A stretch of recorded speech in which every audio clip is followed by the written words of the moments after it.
welcome to our sort of weekly get together where we talk about everything from hangovers to hovercraft and everything in between. We sort of talk about how life was and how life is. And Mm.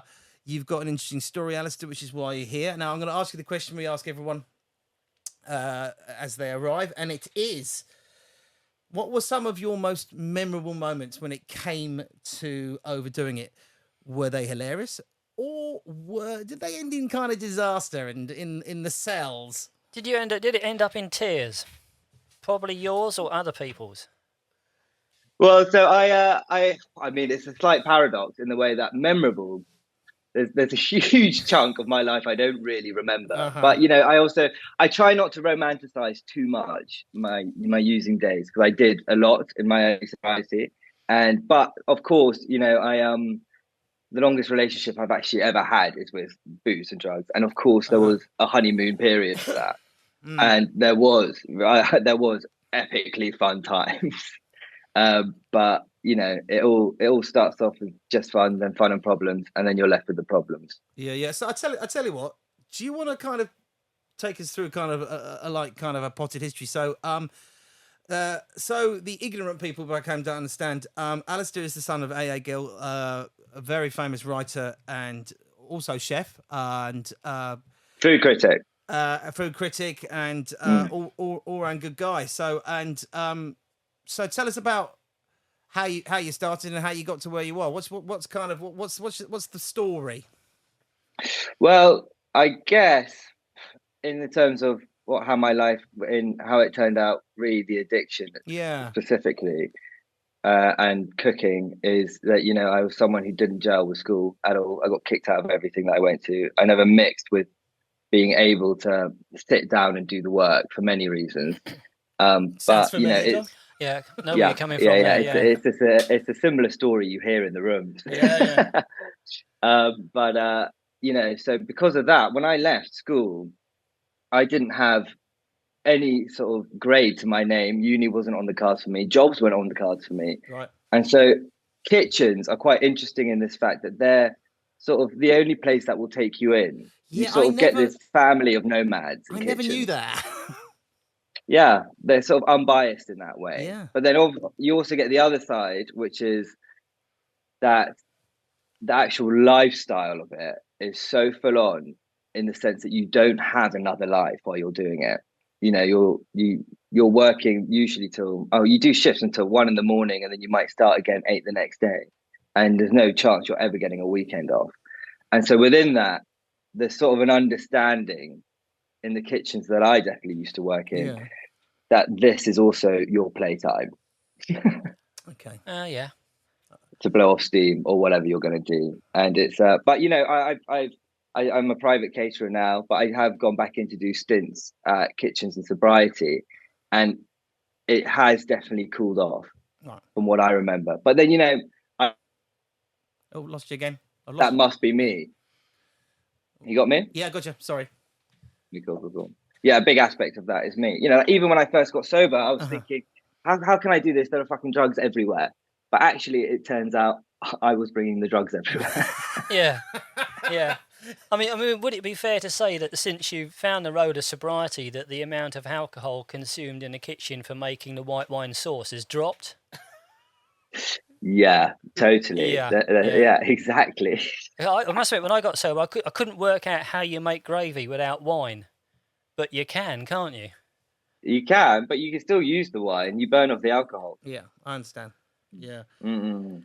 So so you stumble into the kitchens and I like that. I glide into the kitchen and stumble out. So yeah, I was fascinated when I was talking to a friend of mine. I got a couple of chef friends, and I was like, "What? You're cooking on cocaine?" And I was like, "What?" And I was like, "Yeah, how do you cook?" I was like, really? Because my knowledge of that particular substance, food is the last thing you want to be near if you've been partaking in it. Maybe that's just my own personal. Well, yeah, totally. But chefs on the whole aren't scoffing their faces as they're doing it. That's the whole thing. Was it predominantly? Is that predominantly to keep people going, just due to the sheer the hard hours that you've got to do? Completely. Yeah. It's, it is like when it's go time, it is like going to war, and it gets really tense. Yeah. And it's full on. And it's just kind of accepted in a lot of kitchens, not all of them. I would say probably the more professional ones, it's not a thing anymore, because there's much more rules in place and understandings, and there's probably HR now, which there definitely wasn't back in the day. Yeah. So were there any moments? So you're slightly, should we say, slightly half cock in the kitchen, and the head chef or maitre d' or whatever. Was there any occasion where you dropped the ball slightly? Yeah, I mean, like slightly. Yeah, absolutely. I mean, and then you're in deep shit at that point, I guess. It's funny how you remember other people's though more probably than mine. I remember. Go on then, tell me. A couple of things I've seen. The worst things I've seen that's happened a couple of times is people somehow fuck up stock, and I've seen it crack before. Once it was in a glass vial, and cleaning up stock is just horrific. Right. It's just fatty gluttony. It goes everywhere, and that's where people lose their shit. Yeah.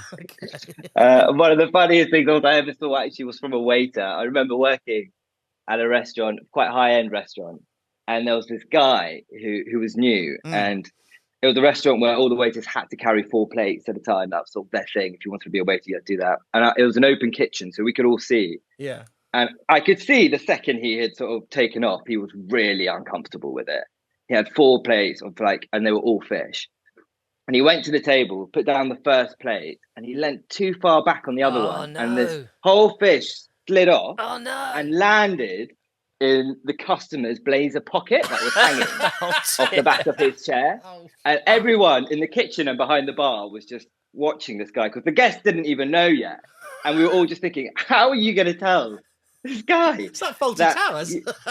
Like Faulty Towers. And then he put down this empty plate like he was some sort of fucked up magician and went, if you check your pocket, excuse me, sir, there's a fish in your pocket. Yeah, that was hilarious. Oh, I like that. I mean, half cut in a kitchen is quite a dangerous place, I would imagine, because at the end of my drinking, I worked with food. Well, I say worked. I turned up and wasn't particularly welcome, which involves like sharp knives, and like half drunk and sharp knives is not a really good combination. I seem to recall. I still got my fingers, but yeah, I used to work with this guy who's also in sobriety, and when he was drinking, he was just absolutely gashed up. Not even just with cuts, but burned everywhere. Wow. And we used to joke that he's going to come in just missing a leg the next day.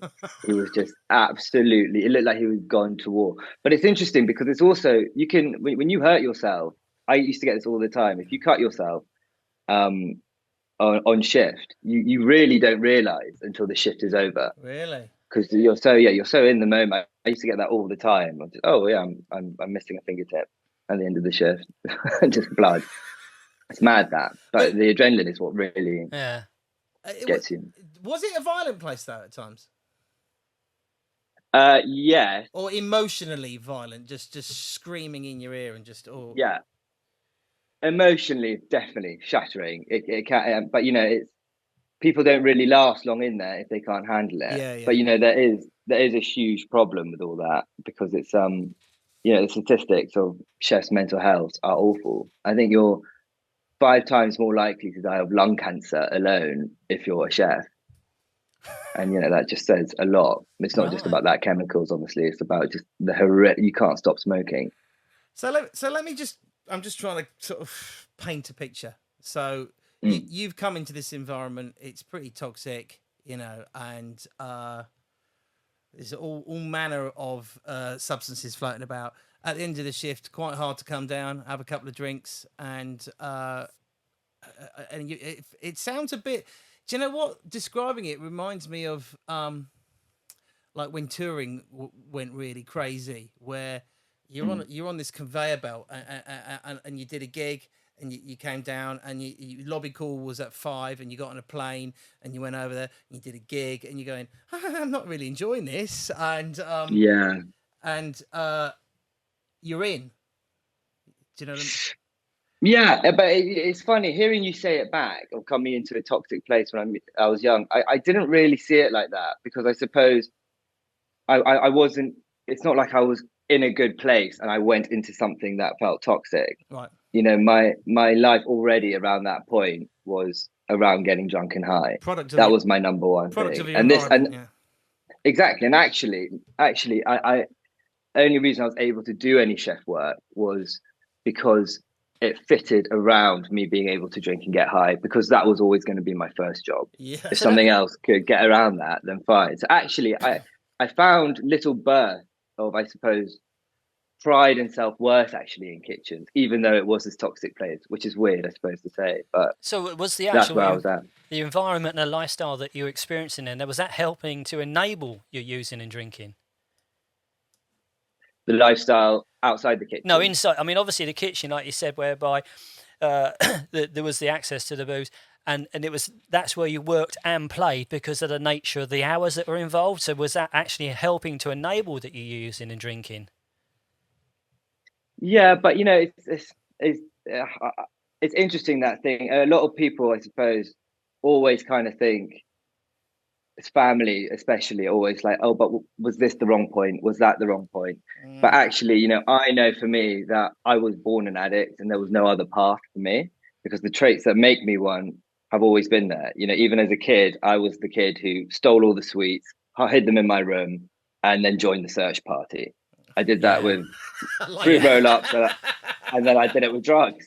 I was always that. I always had that discomfort and that, you know, I wanted to push things and I wanted to lie. It's curious hearing you talk about it and what you said at the beginning, you know, because I'm sure John and I mirror that. I mean, we've all had totally different lives, but you know, I was the weird dyslexic kid, didn't interface with any of that, and I got diagnosed with dyslexia when I was 12, a long time ago, when that was in its infancy. I'm sure I'm probably quite mad and or autistic or whatever things. Actually, I had a referral for autism recently. You know, and that's a trait, isn't it, Alasdair? You know.